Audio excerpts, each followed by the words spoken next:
What's going on, man?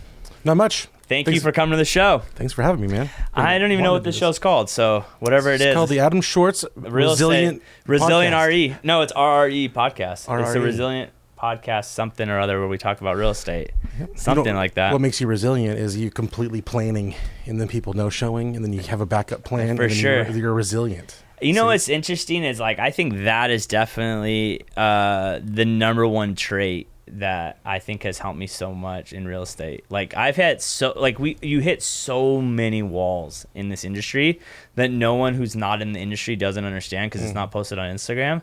Like, you just don't, like, you lose 20 grand, a lead you've been following up. I just lost a listing the other day, a lead I was following up for 2 years. Yep. For 2 years, and then he's like, oh, I'm gonna list with the person that helped me buy this house. I'm like, then where has this person been for the last 2 years? Like, he made me come to your house, tell you what you need to get the house ready, and then got all your knowledge, picked your brain. Yep. Yeah. I've got a few of those. What year was that? 2019. You hear those little depression parts. You're like, oh my gosh, why even get up? Everybody hates me. I'm never going to sell another house. And then I finally went through. It was like 9 transactions that year went to other people, the people I was working with or friends with or whatever. And none of them hated me. That was the problem. I was like, oh man, if that person hated me, it'd be a whole different world. But they still talk to me. They still hang out with me. They still know me, but they were somebody else. And it was like 9 transactions in a year that I was climbing to get out of my old, my old office and everything. It was just like, oh my gosh. Yeah, I think that's the thing. You can't really take anything personal in this industry, because, like, some people are going to work with you, some people are not. Some people are going to, work with someone else. It is what it is. Some people are like, I want everyone to know, like, as a real estate agent, I have no idea what your financials are. Like, I always love that. Nor do I care. Or do I care? I really don't care. Yeah. Like, I get the, like, I've heard people say that, like, oh, like, I don't want to work with a close friend because they'll, like, see how much money I'm making out that. Like, trust me, like, I get it. Like, I don't like sometimes working with friends either. Like, I always worry, like, my CPA is my friend. So I was like, well, he knows how much money I make. So, but I think that's the thing that people don't get. It's like, the real producers, we don't care. I don't even want to know how much. Yeah, that's for the lender most of the time. Yeah. I may know how much you net at the end of the house, but I don't even know the details. I don't check that out. It's not part of my business. Yep. I only worry about, selling the house or finding you a house. Other than all the financials has nothing to do with me. Right. Yep. Yeah. It's a different world. So, man, how long have you been doing real estate, Scott? This is my 23rd year. Wow. Yeah. It's crazy. It's like, I'm friends with Doug Shepard and those kind of guys. And I'm just like, dude, it's like longevity is like so, like, for me, it's like epic. Yep. Because, like, so many people that come out hot and then they just fizzle. And I started working with Doug. Doug was already in the business for 71 years before I started working with him. Doug's actually 127 if everyone doesn't know this. He's a vampire. Yeah, exactly. No one's that handsome, that old. No, he's so dapper. It's unbelievable. Yeah, man, if I could just have that hair I know. and that beard, come on. I know. It's nerve-wracking. I'm so happy Doug's married, because, like, I don't want to have to compete with him in the open market with women, dude. you know what I mean? Because I'd get dominated. He dances, he foxes, Oh, I've got Doug. stories about him dancing. Sorry, Doug. Oh, Doug, the night's going good when Doug starts dancing. Oh, too much. So you started at Doug's as an assistant. No. I started, 1998, my parents bought a house in Woodcrest. Their agent was Lisa Andre. Oh. So I was tagging along. I guess the foundation of that is my mom and dad always knew I was going to be in real estate. They knew I was going to be a realtor. I was obsessed with that kind of stuff. So they buy a house, 1998. I'm going through all the paperwork with them. I'm looking at everything, every showing I'm there. And Lisa and I build a rapport. She's like, hey, kid, come work with me. And How old were you? No. I was 19. Oh. So that was November of 98. January 12th of 99, I called her up. I was working. Where was I working? I don't think I had anything. I was working in Vegas for doing little side gigs here and there. And I called her up and they said, hey, you sold my mom and dad a house. She's like, is this Scott? I'm like, yep. She's like, can you be at my office at 4:30? I'm like, today? Yeah. Okay. And she was off of Indiana. Walked in there and I got there at 4:30. She gave me a little runaround about what to do. And at 5 o'clock, she gave me this gigantic book, this wide green and white stripes with such old school. Internet was a thing, but it's brand new. And she's like, just start calling these people. And gave me a little script to kind of like the gist of what to do. And I would literally like, Anderson in Orange Crest. Yeah. Hi, my name's Scott Gieser. I work with Lisa Andre. She listed a couple properties in the area. Have you thought about selling? Most of them would be, F you, don't ever call me again, or whatever it was. It's so crazy how things haven't changed in over 20 years. Yeah. And then there was a couple like, we've been thinking about it. And I'm like, hold on, Lisa, you got someone. And she'd literally come give a little bit of details of who it is. And she'd go back in her office and pick up and talk to him and do whatever we need to do. And I did that for a little bit. My mom got her license in 2001. I did something pretty similar to her. My mom wasn't as a hustler as far as strangers. Like Lisa was Lisa was mass communicating. Yeah. My mom was a little more nitpicky on what she had to do, but she was very successful. And so I worked with her for a couple of years, and then I started working for her lender. Oh. And then that's kind of the route I went for the first spot of my career, was just lending. Then, of course, everything fell out, and then I decided to only do real estate. See, the one thing I like about, I've always thought about that. Obviously, I'm really good friends with the guys over at Modern Lending. Like, the one thing I like being a realtor over a lender is that, like, whatever the market does, we can adjust to the market change. Mm-hmm.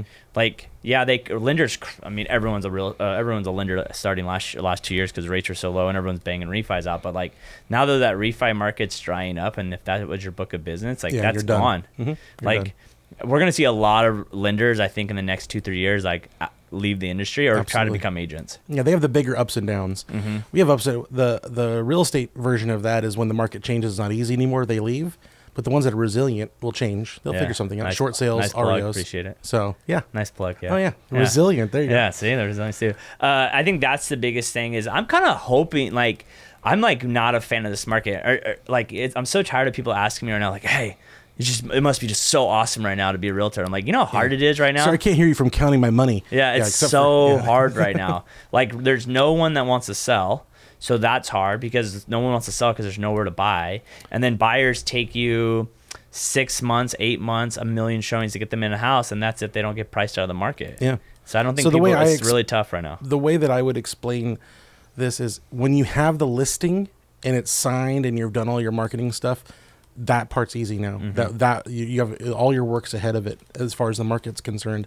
Getting the listing, procuring listing and everything it's harder than ever because there's obviously downward pressure on everything, right? And you're like, hey, I'll list it for $1.30. You know, you're just like, fighting those types of people.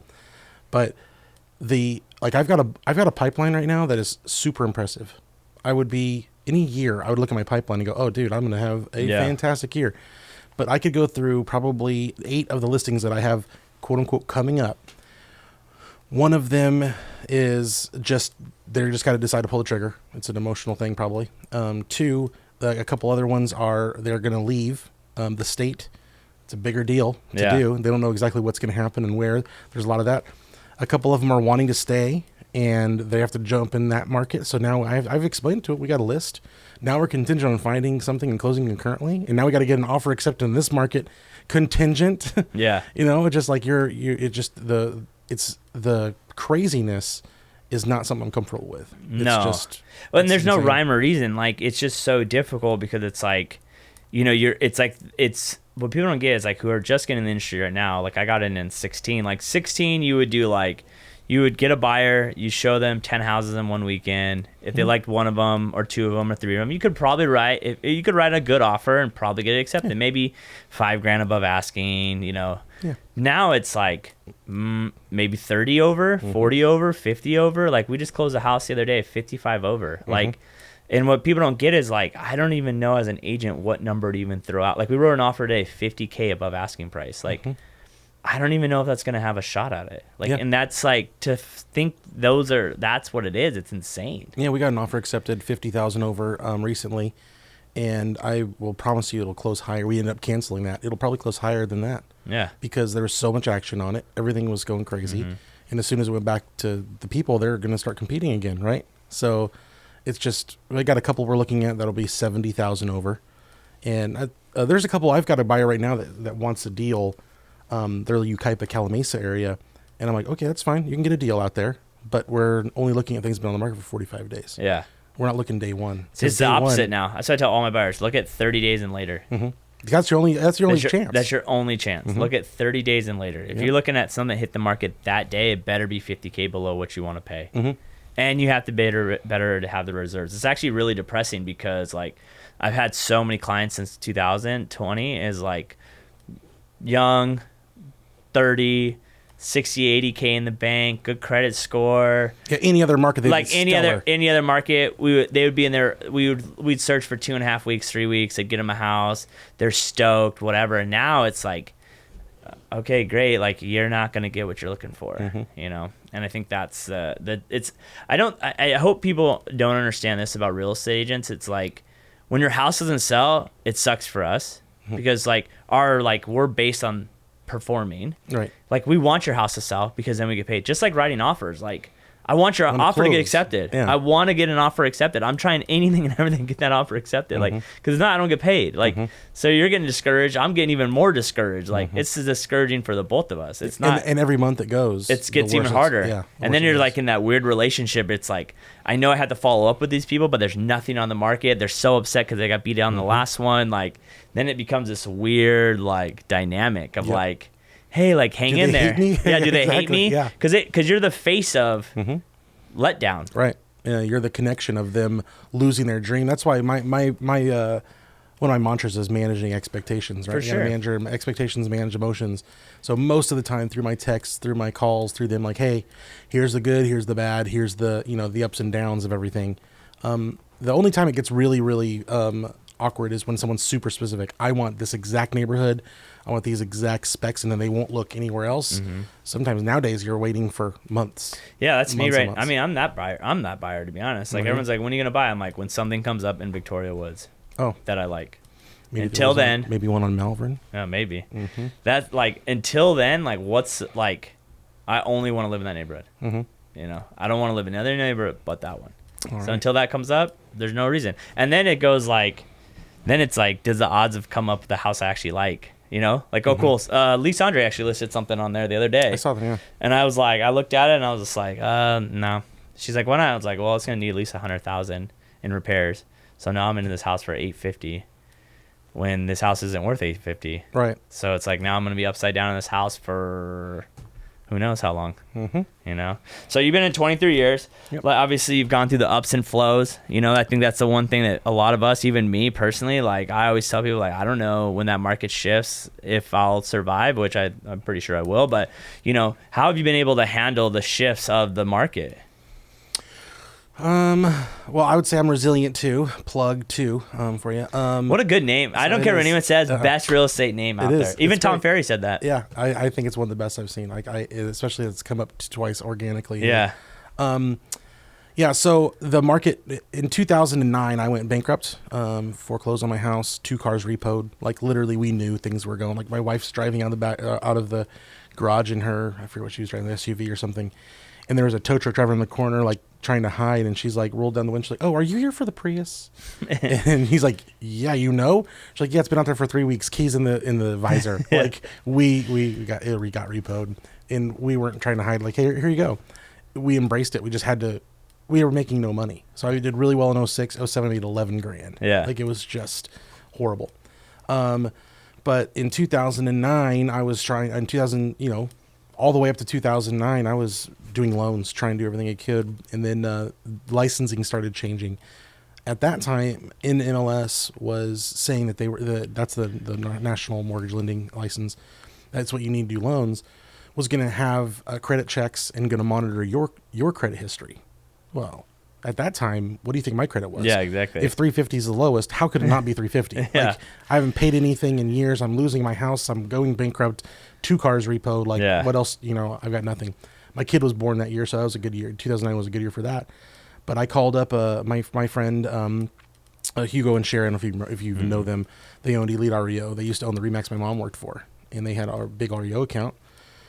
Called them and said, hey, you know, it was actually Lisa Rice, and said, hey, can you fit me in, because they're a buyer's agent or whatever, and they hired me as a showing agent. So I had to just throw the ego out the door, because I'd made good money and I was the leader of my pack and did whatever I wanted to do, to now literally getting paid $50 to go show property. Which is so funny, because I do that for agents, and I'll have agents write me back going like, I'll do it for 200, and I'm like, I know you have no deals. Yeah. Like, yeah, seriously. I know you have no escrows. Like, I laugh. I'm like, I'm not even too good for $50. Like, I'll go show. Like, if I could show this house, I would. Like, I'll go show for $50. Like, I don't like. That's what I think is so funny. It's like, you have nothing. I'll go drive, open a door, get $50 from someone, and I'll go buy dinner. Yep. Like, Yeah, there's your dinner. Hey, There's my dinner. I'm plus for the night. I did it for that was my whole deal. And the way Hugo and Sherry did it is $50 for me to go on a showing. One house or 10 houses. That showing was $50, and then the agent would pay half, and then they would pay half as the team lead. Mm-hmm.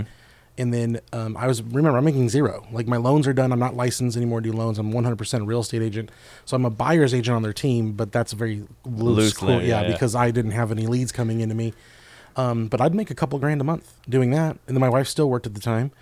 And we clearly weren't paying any bills. We had other cars that we kept, but the other ones we let go. But I just did that and then worked myself into the lead system and got out of there once I closed enough, kind of got me, we get a couple closings here and there.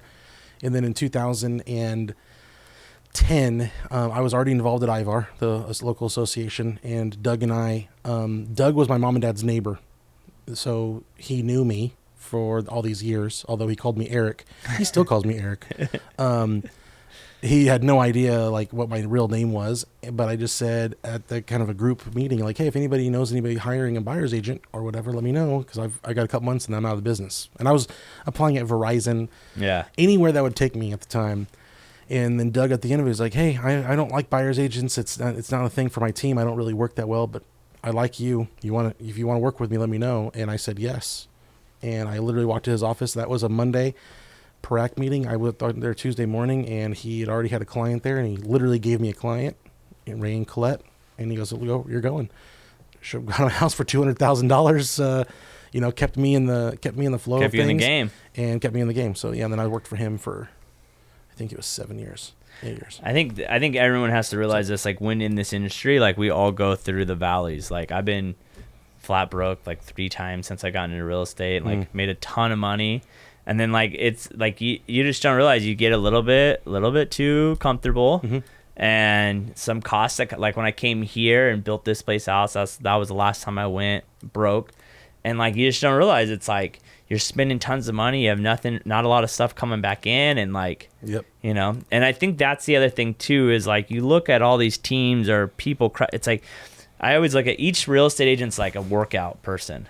Some are like completely natural, like you just don't. Some do steroids, and you're pumping $1,000, $10,000, $20,000 a month into Zillow and all these systems and all these stuff, and you look massive, but in the inside you ain't doing that well because you're spending so much money. And yeah, you're probably making a profit, but it's not as much as everyone ever thinks it is. Like, oh, we did $100 million this year, which $100 million would be $2.5 million in real estate and commissions roughly. Like, but then you spent $1.5 million, and then your team was 800, and so cool. All that you walked away with like 200 grand before taxes, like or you're like kind of in the middle. Like I think I'm the middle guy. Like I have a little bit of this, a little bit of that, but I think that's the thing that it's just you're gonna have a point where you have no escrows, or you're someone that needs to do 3 escrows or 4 escrows a month to cover the bills of your office or whatever, and maybe only have 1 at this time. It is what you go through those, and then it's like, do you show up the next day when you have nothing? Every day you're unemployed. That's why I'll give a shout out to the wife. I love my wife is very conservative in all of her planning, so we have money in the bank. We're able to go through those ebbs and flows. I work on referral only. I don't do any mass marketing. I don't work with strangers very often.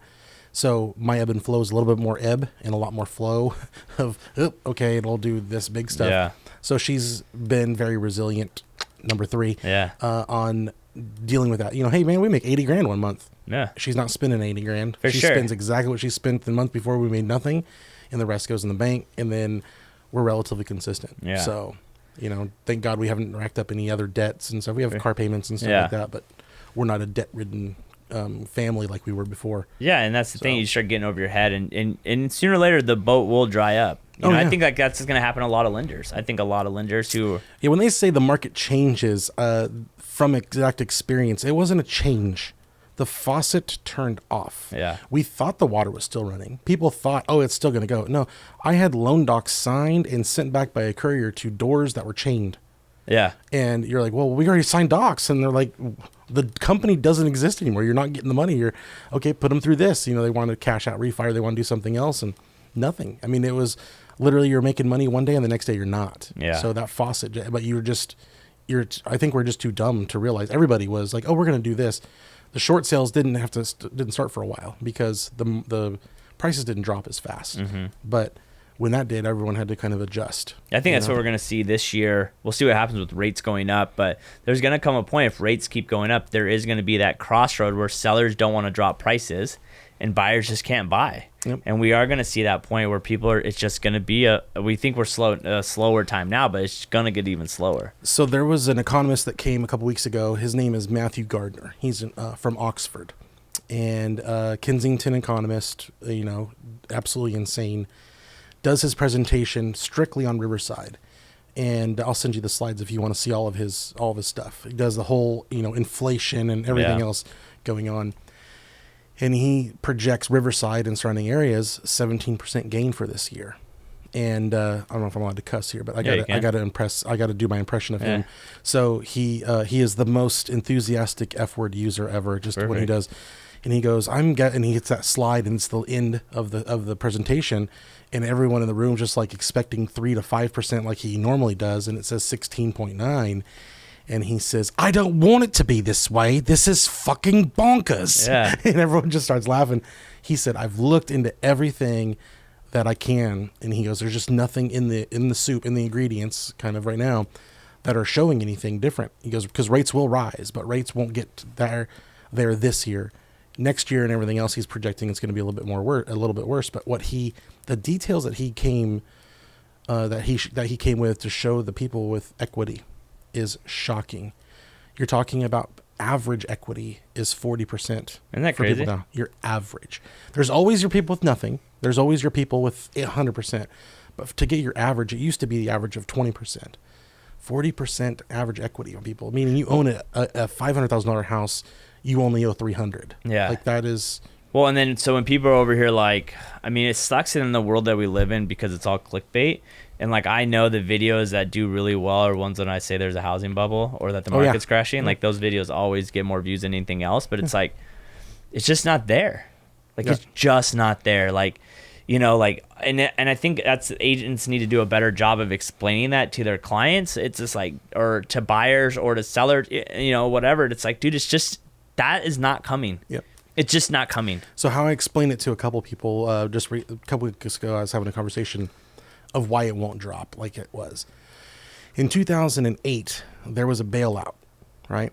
So W gives the banks, all of his little cronies get all their millions, and they start, Washington Mutual goes out of business, and all these big banks go out of business, and they're buying pennies on the dollar.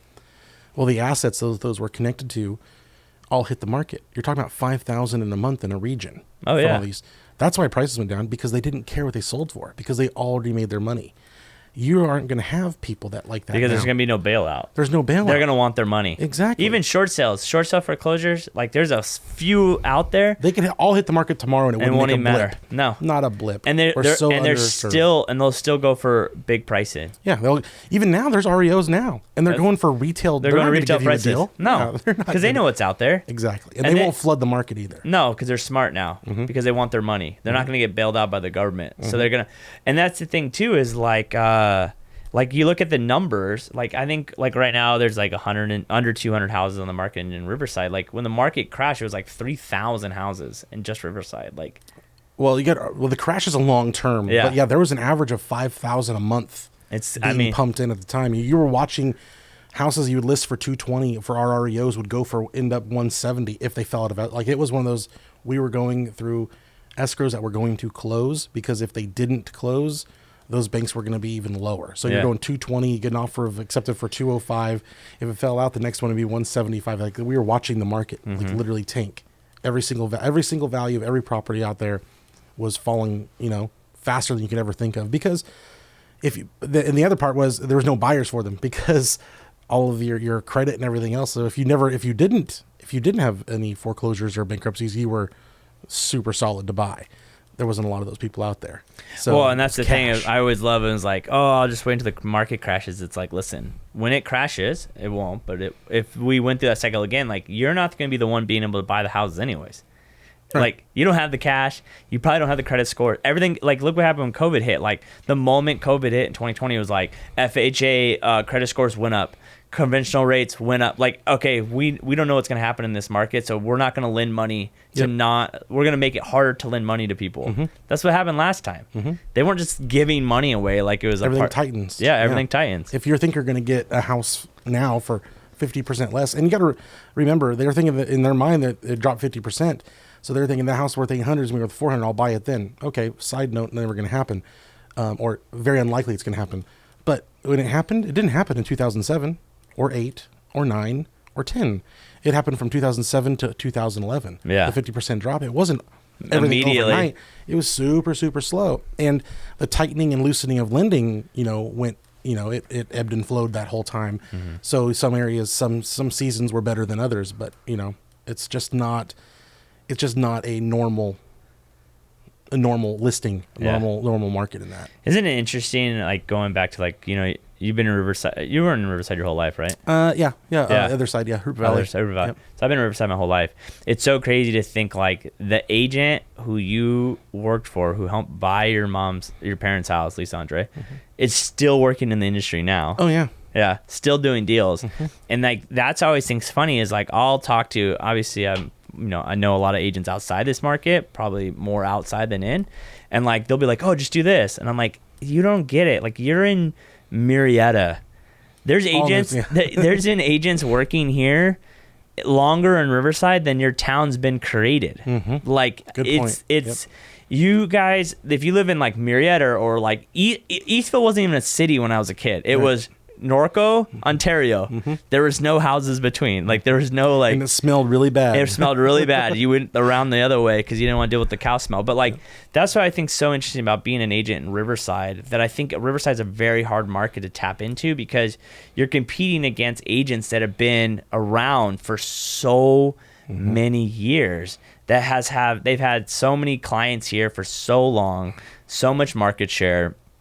And it's just like, you're not like and maybe that's why like, there is no teams in Riverside. Like, I can't name one team like they have like in Marietta, Menifee, Temecula, like the guys we know, like they run these massive teams, Nazar or Justin Tai or the Force team, things like that. Like, they don't exist in this town. It's like a bubble. Yeah. I don't know why that is. Is it just like, you think just time? Just like, I don't think it's a sexy area to younger people. So like your Amayas, your Stites, your Force, your Nazar, your Justin Ties, they all in, Eastvale, Norco, Moreno Valley, Force is all of Temecula Valley. Yeah. I mean, that's a huge area there.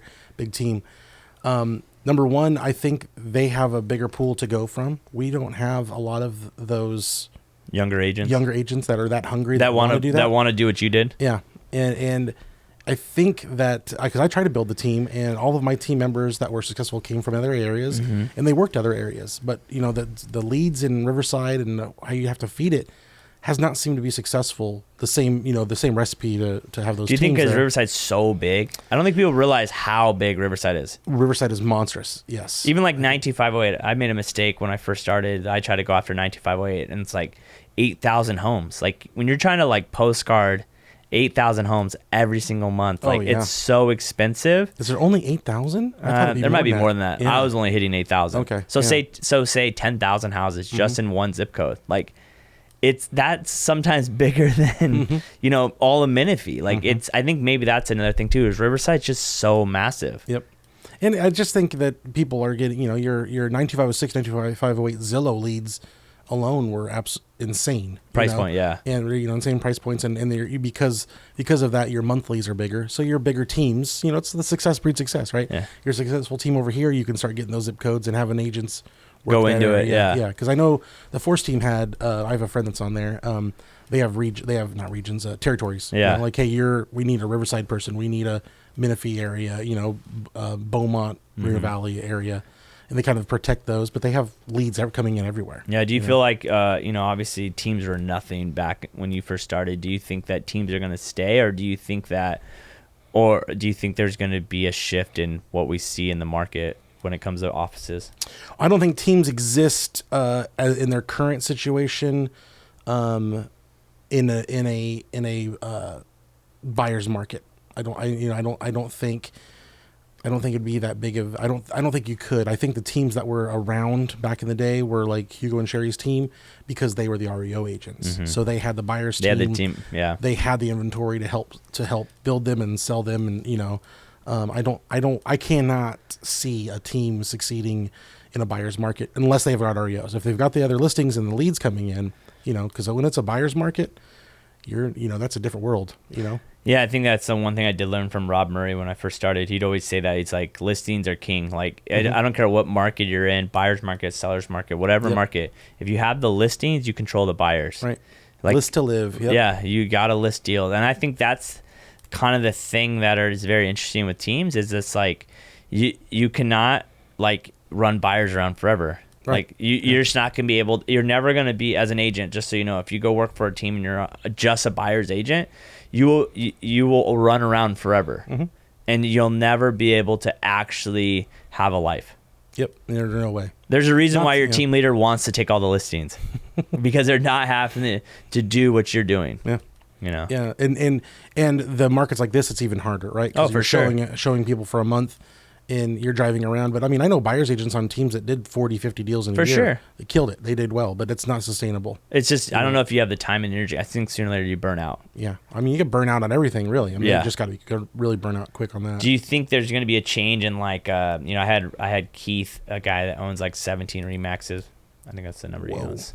And he was talking about just like brokerages not making money off commissions really anymore, and it's all like escrow, title, and things like that. Do you think that's going to stay the same? Like, I just don't see the Keller Williams. I mean, Keller Williams has a cap, but like, I don't know if Century 21 has, but like, everyone wants like 95.5 now. Like everywhere you work, 90 or 90.10. The horse has left the stall. Yeah. The days of brokerages being profitable on just brokerage dollar, I think is gone. Could you be? Yes. And here's what you'd have to do. Number 1, market share. Number 2, volume.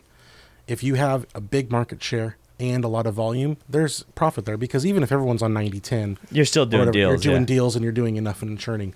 That's very rare. That's one office out of every 50 offices. Most of your offices, I know Ivar's data of our 3,000 offices, I think 1,800 of them are 3 agents or less. So it's very common to have a small office. Those aren't going to be very profitable. And a lot of those don't even have ancillary services.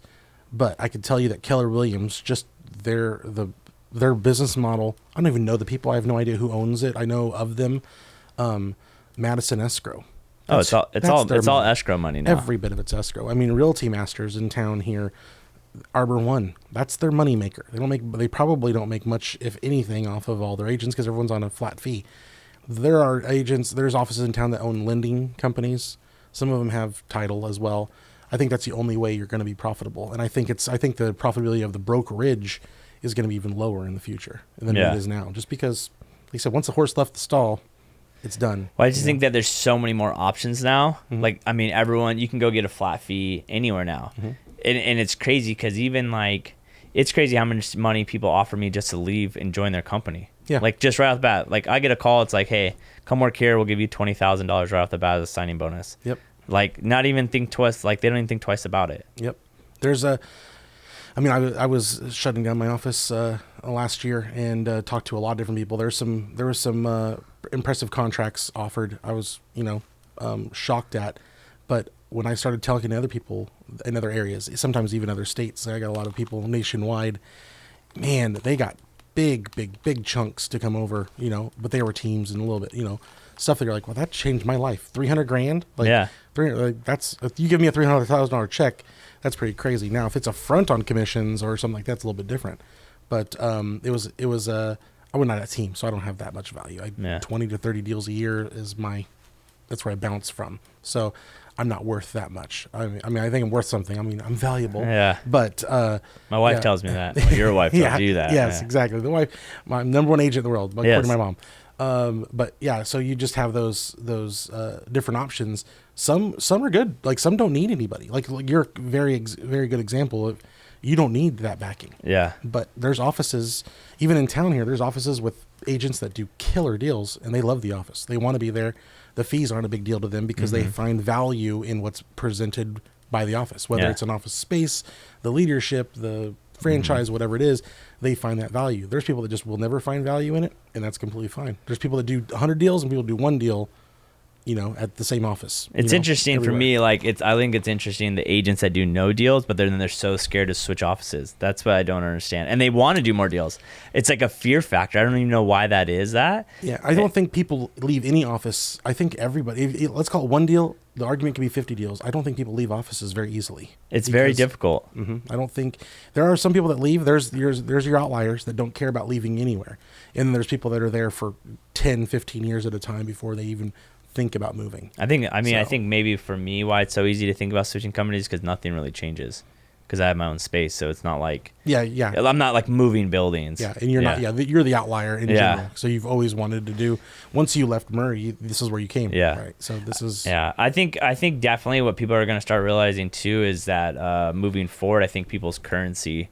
I think that's something that EXP is really tapping on is like an agent's following online because, obviously EXP, bringing agents over there and have them downstream and things like that. Like I think agents, even though they might not do massive amount of deals as other people, I think certain brokerages or certain companies, maybe escrow and things like that, are going to start going to those agents and being like, hey, you have 7,000 agents who follow you on Instagram or whatever. Like we want to bring you over and then give you a piece of this because I just need you to be a sponsor on your videos. Oh, yeah. Like I think that's going to be something in the next 10 years that people are underestimating. Yeah, the following. The online following of current. Like I look at following as currency now. So like whatever your influence you have, like it's currency. And I think sooner or later brokerages and things are going to start realizing like, oh, we're going to go after Scott because Scott has blank amount of followers because they don't need him. Four people. He has 4 worldwide. But like, because then it's like, all you have to do is like put someone's name on something. And if people trust you and believe you, they'll follow you. Yeah. They'll use those same people. I can see that because getting because look what happened in our town. Brad Alwine went to Compass, and then like most people really didn't even know, like, and then all of a sudden people funneled over to Compass just because he went. Mm-hmm. Yeah, he could have been at ABC Realty. He could have gone anywhere, and people would have just gone there because of him. Yep. And so like that is a currency but the sad part is outside of Riverside, like, I mean, maybe Huntington Beach, but like a lot of people don't know Brad online.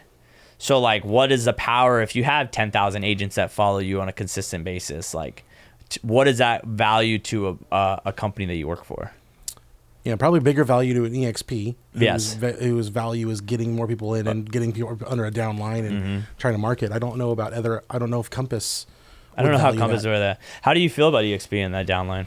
I've looked into it. I don't want to talk trash on a podcast for everyone to know I only forever. have 12 people listen to this. So yeah, for the 12 people, I think recruiting is the hardest thing I've ever had to do in my entire life. Recruiting is the hardest thing to do in the world. I think it's very disingenuous to talk to somebody and say, look, if you just get 6 people under you, you know, I think that's absolutely asinine. I owned an office. It was a sexy office. It was cool. I was there, and look how sexy I am. Yeah. So, I mean, I was thinking everything was cool. I would have literally had people come over at zero split just to kind of build the brand, and I couldn't even get those type of people. It was that difficult. Number one, I think success breeds success. So I think a team at EXP, if they're successful, they're going to be successful no matter what. They could have gone, again, like Brad could have gone to ABC Realty. Yeah. Because you're a powerhouse, you're a powerhouse. Yeah. I wasn't. And it was going to be one of those things where I could have given everybody those exact types of offers. Hey, once they cap and they're under you, I could have done the whole thing. But I want my agents under me to sell property. Yeah. That's where I make my money. That's where my company grows. That's where everything. I don't want them focusing on recruiting. And anytime you focus on anything other than your main focus, you're taking it away from it. That's why I have a controversial viewpoint of I've gone through all of this with people all the time. There's no such thing as successful part-time. And you want to break it down and have somebody tell me like, oh, I was a teacher and a realtor and I was a great realtor. Okay, the argument is you're a great realtor. Then you're a crappy teacher. Yeah.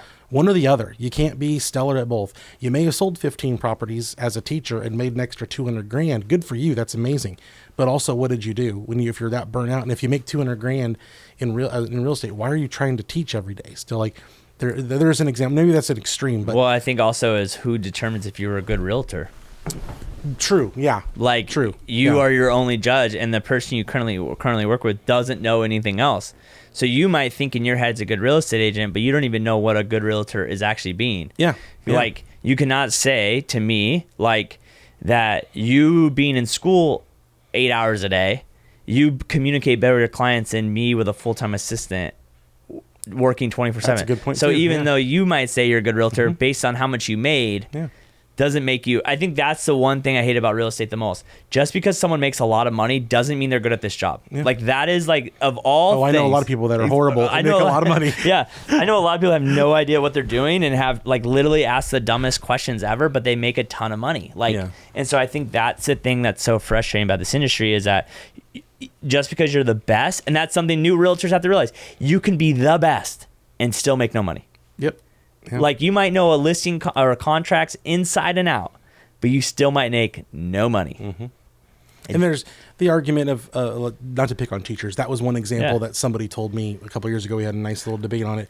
It was focusing on something else where one was, again, put my foot in it for the 12 listeners here.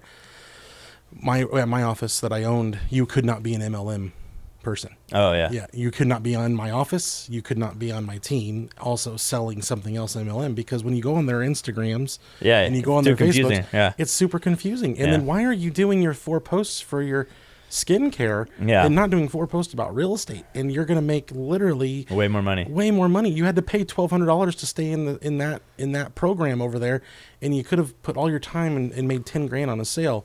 So there's, again, like I said, there's always outliers. There's a few people, yeah. But for the most part, you're focusing away from something else. So that time that you could be learning about something, learning a contract, learning a skill set, joining a mastermind, going to lunch with somebody, and venting about real estate and hearing how they figured out something. You're focused on something else. You're at work. You're at your other job. That's just the time. I don't think new agents can be successful at work at home either. Like, I think new agents, you cannot be successful if you want to try to work at home. So when people are like, oh, I'm just going to work at home, I'm like, I don't think you can be successful. I know I could have never been where I'm at working for home because there's just too many distractions. Oh, dude. You will not, your 8-hour day that you think you're working is really about an hour and a half, if that. And then when you're new, you're not around. Like, when people don't get, this is the most frustrating thing. All the memes on Instagram are true. Like, who you surround yourself with becomes who you are. What you do, what you put in your mind every single day turns out in it. What you think affirmation, like all those sayings are the truth. I love talking to very successful people because it's like, I don't care. I'm not asking what CRM you use. I don't care what website you use. I don't care. It's like, what is your mental state? What do you put in your brain every day? Who do you hang out with? What masterminds are you in? What content are you consuming every single day? Those are the things that are going to make you successful, not what where leads are coming from. Exactly right. Or what So script. I've never done a script in my life.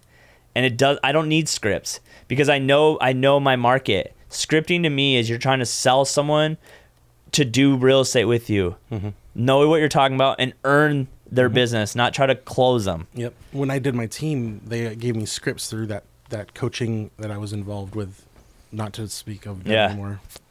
But they gave me the scripts, and I started taking on the script and getting the gist. Whatever the gist was, I'd write at the top of the page, like, this is an objection, handle it. And then give it to the people, and then they would go right down the script. And I'm like, no, we're not reading the script. This is just an example of how this goofball wrote it out. Yeah. How would you answer it? Yeah. Because you're a different type of a person. Work it out, think it through instead of just reading something. And they all got pretty good at that because they had to figure out, how things were going. And of course, I'd throw curveballs at them. And they're like, oh, I don't even know. Let me ask. Well, that's exactly what you should say. Yeah. Let me ask somebody.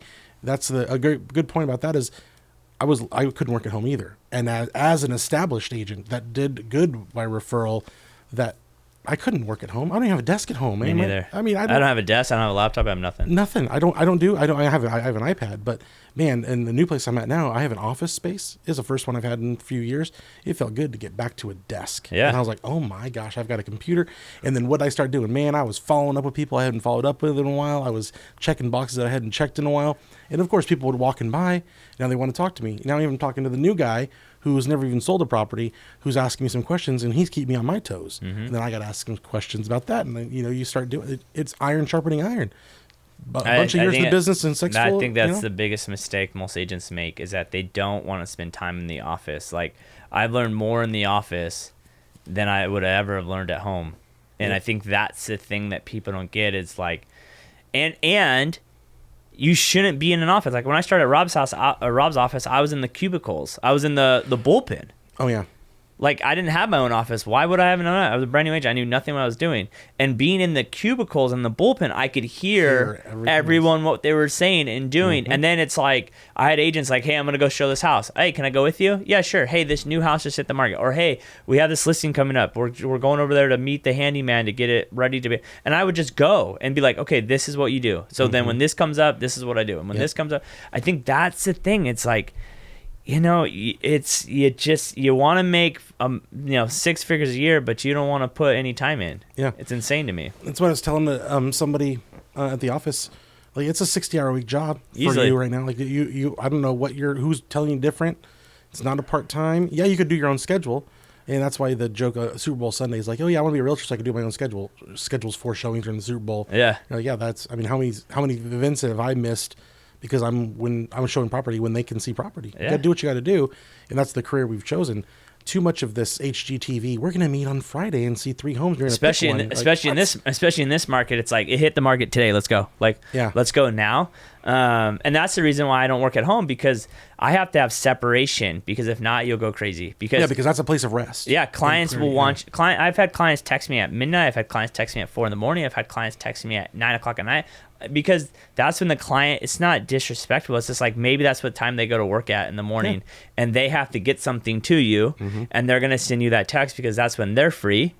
And the only time it's, wrong is when that client thinks you should respond back to them at that time. Exactly. Yeah. I don't respond back, but I get it. Yeah. All the time. And I think that's the thing that people don't realize. It's 24/7. So when people go, when people always like laugh at how much we make, or we're going to be replaced, or flat fees, or this, that. And it's like, everyone who says that is people who are not real estate agents. Yeah.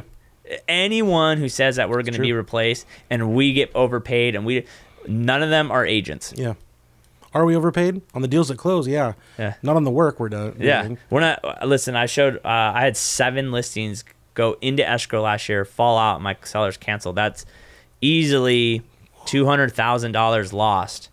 And I probably was into those properties at least $15,000. And that's not counting time. Like, that's not even counting time that I'm never going to get back. Wow. Calls, texts, walking them off the edge of going crazy, just getting the lead, just like following up, getting everything ready, scheduling everything, and then doing your job, and then not getting paid. Yep. That's the craziest. It's the craziest part. There's some, you get one, like my gravy last year. I had a client, good friend, want a specific house, call me up. Hey, I'm going to think about buying a house. I have a 1031 exchange that I wasn't going to do, but now I'm going to do. Can you go show this house to me? Yeah. Be there at 4. Okay, cool. We'll show the house. He buys it. Close in 15 days. That's the gravy one. Those are the good ones. I'm like, those are the ones I tell Brittany. I'm like, remind me of these when I'm like complaining. Exactly. Be like, remind me of this one. Yep. So you've been doing this for 25 years. We're gonna wrap this up. We've been doing this for 25 years, 23 years. What, obviously a lot of realtors follow me on. What advice would you give a young realtor, or someone who maybe is not doing well, or what? Like, what advice do you think has helped you out the most over the years? Because what's crazy to think is, like, the same advice that people gave Doug when he got started in the 90s, probably what Lisa Andre got in the 90s, is still what it takes to be successful today. So what is something you think that has kind of helped me out over your career? Yeah, I'm using it as we speak, keeping myself positive and out of a depression for having a few months of nothing. Closing my old office and going to my new place really has affected my normal flow of business.